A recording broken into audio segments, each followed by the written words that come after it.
Hello survivors and welcome to another video.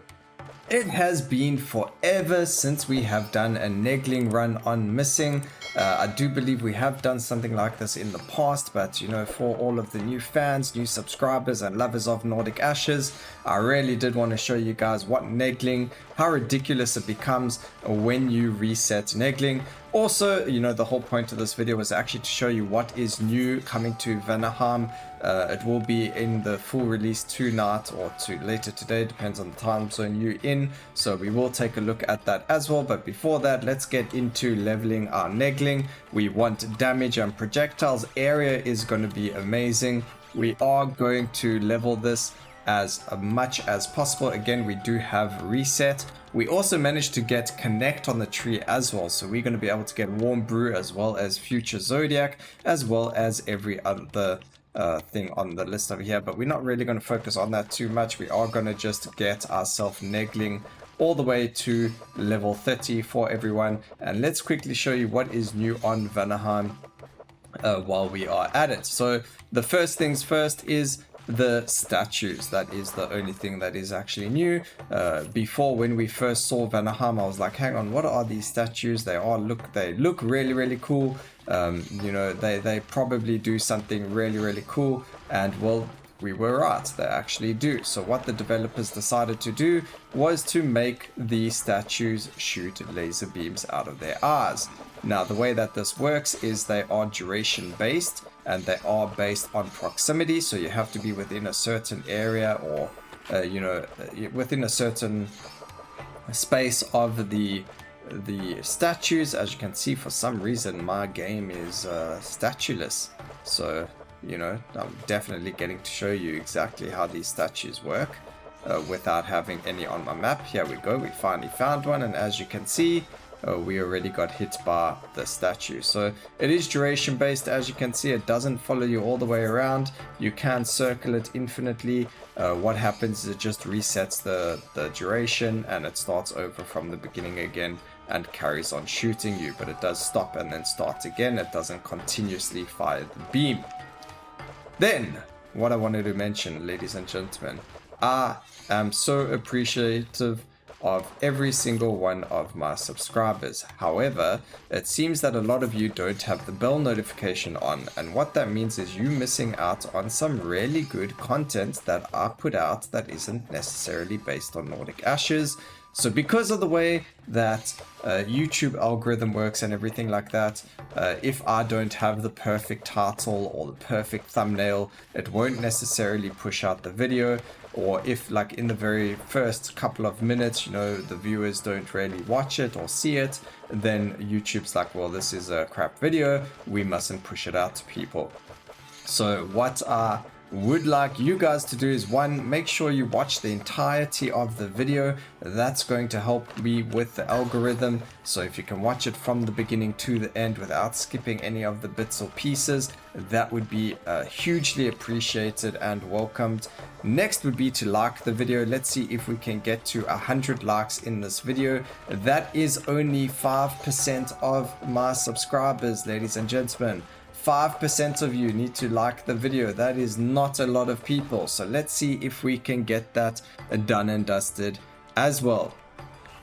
And then, you know, comment down below what you would like to see us do with missing as a silly Saturday build. So as I have mentioned, as you can see, we are playing already with naggling as a reset build. This is just so, you know, I have something fun to play while we speak about the changes to Vanaheim, which we have spoken about.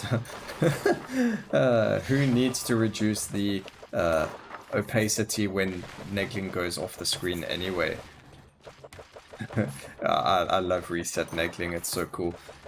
Anyway, so yeah, make sure you comment down below what you'd like to see in the future in terms of silly Saturday videos. Make sure you like the video and make sure you are subscribed if you are not, so that you don't miss any of the awesome videos that I push out. Every single game is sometimes different. We do games that are different on Sundays, or every now and then I just push one out. I did do one on a game that was just released today called Death or Treat. We did a little bit of the demo gameplay yesterday. It is a 2D side scroller, so again, if you don't normally watch those, it won't be shown on your recommended. So again, please make sure you do have that bell notification on so that you do get all of my video uploads and you can watch all of these cool games as well, because you might miss a gem and you know that would just be really sad. Otherwise, yeah, link to the video will be down in the description, so if you did miss it, you can go and take a look at it and you know, let me know down what you think about that game down in the comments of that video, and we can, you know, just keep prospering together. So again, really appreciate all of you, and let's keep growing ourselves, or let's keep growing the channel, and let's become superstars. It would be really cool to be up there with you know, really famous YouTubers.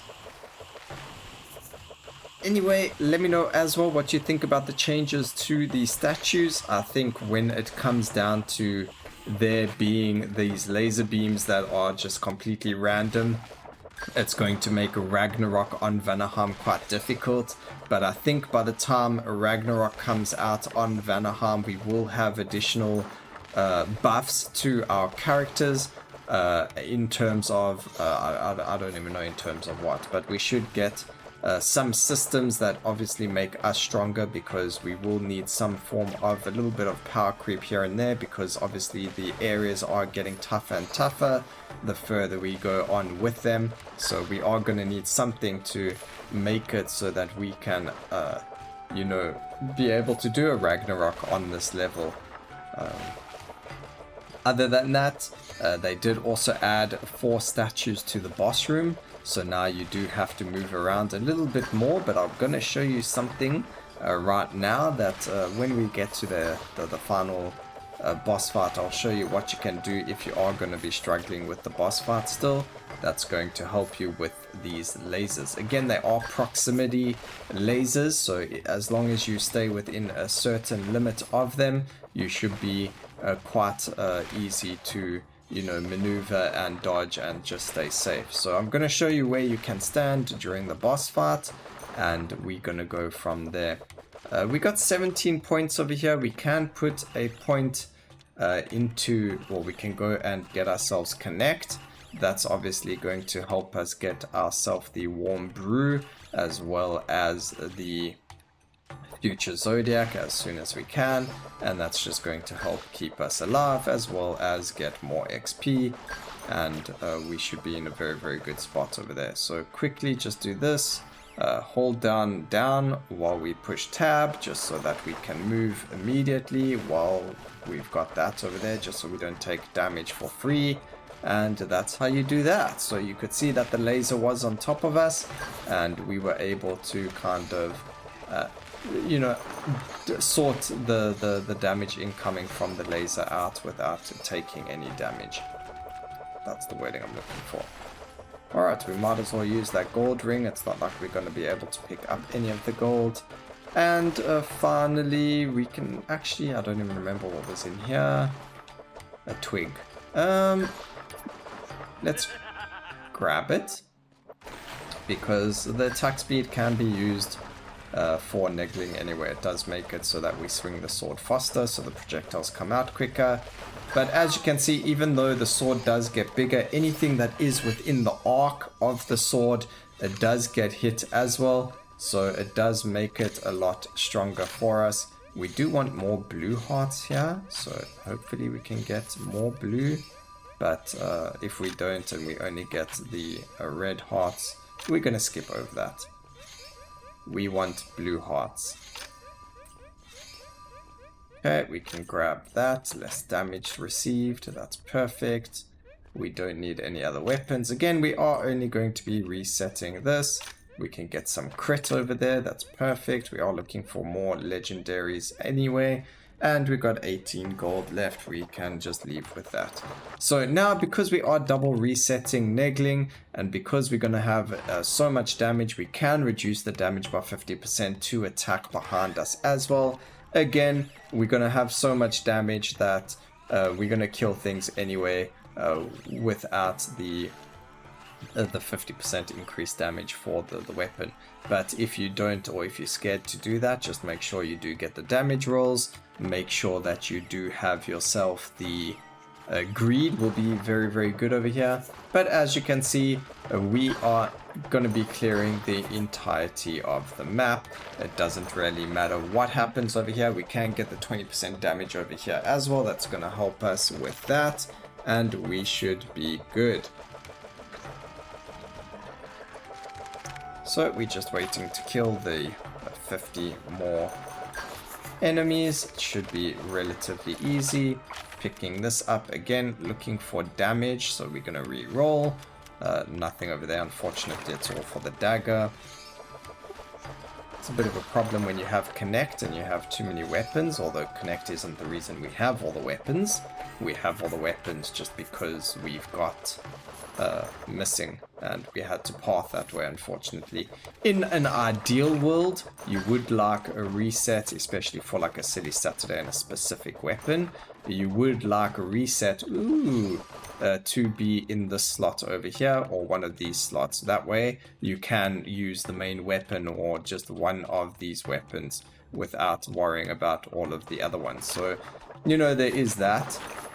You know, that's the ideal world again, where if you are trying to reroll, you can keep rerolling until you get it over there. I mean, it's not such a big deal, but that way you can make it so that you don't see any other skills in chests or anything like that. If you really want to push the limit of a skill and just get like a ridiculous build, then you got to re-roll with the first weapon and try and get reset in that position so you don't unlock any of the other skills. But other than that, you know, it's all good in the hood here. We've got 99 extra damage from the greed now because we have max gold. Let's go see what we can get from these shrines over here. Maybe we can get some more damage. I mean, green crystal's not really going to help us. We don't have any green hearts. We're not going to pick any up either. This helps us though. That's damage, cooldown, crit, everything. That is fantastic for us. So we're going to just sit here and wait for this. See what we can get going. So naggling is massive right now. It is so fun to see. Like I said, you can see we are killing things. There is nothing on the screen that we will not hit. And even though we have the 50% volume, I mean 50% reduced damage, we are still one-shotting absolutely everything. Right. I could make such a clickbait title using this, you know. I could go and print screen it over here and be like, oh, the game bugged out for me. I've got nothing on my screen. Wow. But in truth, we just kill everything before it even reaches the screen. So pretty cool, pretty fun. And, you know, it's just ridiculous.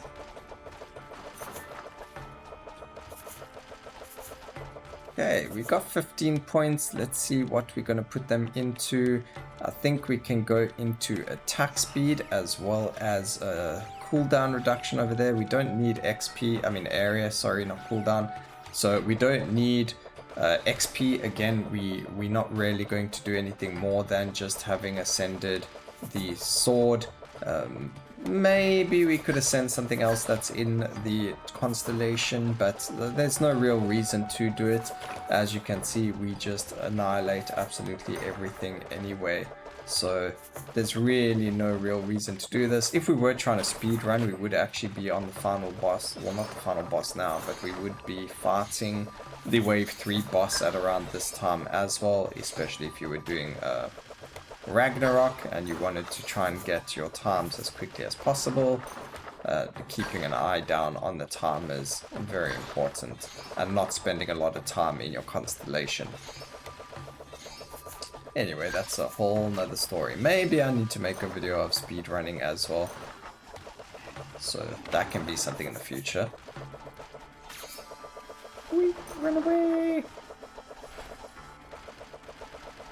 Alright, I think attack speed is very important for naggling because you do want to try and get as much of the attacks out as possible. That's just going to allow you to get all of that damage out as quickly as possible. And unfortunately, we aren't really killing that many enemies, but you know, at least not much is really happening over here, so it's all good. All good in the hood.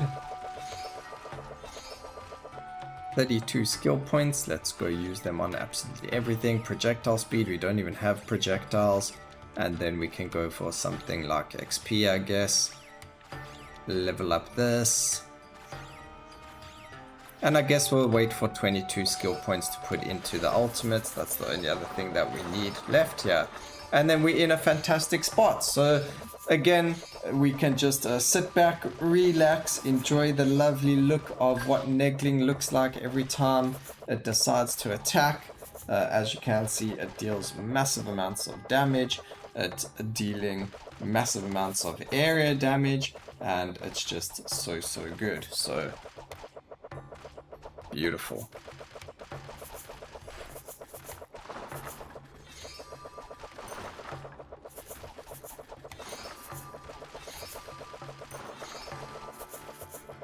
Can go grab XP, which is all over the place, doesn't really matter. This could be a really good seed farmer as well, I think, if you wanted to get some some seeds down from Ragnarok, because being able to just AFK and kill everything on the screen instantly is definitely a huge bonus. And as you can see, even though they aren't being hit by the actual blue line, again, they do take so much damage from naggling that, you know, even if they were right next to us and the blue lines were over them, it still hits them because technically you're swinging a sword. It's just a really giant sword. So it still works the same way as that. You would still get hit by a sword even if you were right on top of the person swinging it. Even if it's just the hilt that hits you, you're still going to get hit by something that the sword has. Okay, back to 99 gold, easy peasy. Let's go see what boss we've got here in the raid shrine and do that quickly. There we go, Lady Botheld, already instantly dead. Very good, very nice. I would love to try Ragnarok on this level already, especially with missing. It just seems like it's so much fun, especially with all of these raid shrines. Obviously the raid shrines are on the other levels already as well, because they'll be out on the other levels now once this does hit live, and that's just going to make it that much more dangerous doing Ragnarok on certain levels. So if you aren't comfortable, really my suggestion is not to use these raid shrines in Ragnarok 5, especially if you don't want to die. They're very, very dangerous, ladies and gentlemen, so you don't really want to do that to yourself. Alright, come on, reset. Yeah. Oh, and it became the perfect relic for us. That is beautiful. Alright, look at that, dead. Give me the chest. There are so many chests here, it's so good. Can hear all the elites dying, the wolves screaming. Also, I do know there was a video that we did with the Rune Tyrant when we were doing the Ragnarok run, and I didn't see what his buffs were, but we never had the healing buff on him, the power chance, and he healed to max. Now, one of the devs did respond to the video saying that it was one of the alpha minions, the healing creatures that spawn that heal their allies, and that was the reason why the boss was healed that way. That's crazy healing. That's a very dangerous setup, especially for a raid shrine, that the boss can be healed to that kind of degree, from nearly dead to full life in a split second. Actually wasn't nearly dead, it was half life, but from half life to full life in a split second just because of another elite. That is some crazy healing going on over there, and maybe just a little bit unfair. So I don't know, I just feel like going from half life to full life because of that isn't necessarily something that was supposed to have happened. but it did happen, and it was because of one of the other mobs that had healing as a possibility. So if you don't know what mob I'm talking about, it is the Ulfarm flying, you know, those bugs that fly, and when you attack it or it's close to allies, it heals them every so often. So it was that healing mosquito. I don't even know what it is. Is it a bird? It's a bug, a mosquito, or one of them? It's one of them, and that is what healed the Rune Tyrant. So, you know, just repeat myself 1,000 times in one sentence just to get the point across, because we really got to reiterate that it was healed by a monster, just in case no one understood that it was healed by a monster. Anyway, here we go, final fight. It really actually hasn't taken us that long. We're on 21 minutes. It would have been a lot faster if I didn't spend so much time oohing and eyeing inside the skill tree or inside the constellation. Also, even though you can skip chests now, they do add a lot of time, especially when you do pick up so many of them. So, you know, there's that as well. But I really wanted huge stats on this area, and we just lost 10% damage because I picked up that potion. Very good job from me. There's our friend Torkor. And as you can see, we've got the 2 statues over there. There are 4 in total. There are the 2 over here and the 2 over there. And the best way to handle them is to chill in the corner over here. So we did get too close to them. So you can either go into, it can be any of the corners, top left, top right, bottom left, bottom right. Doesn't really matter, but as long as you stay here, you are safe. You do have to wait for his phases to end before you go back to him, but because we are so strong with area, we can kill him without moving. So I hope you guys enjoyed the video. Please remember to like, comment and subscribe, and always remember, keep safe survivors. Until next time, cheers.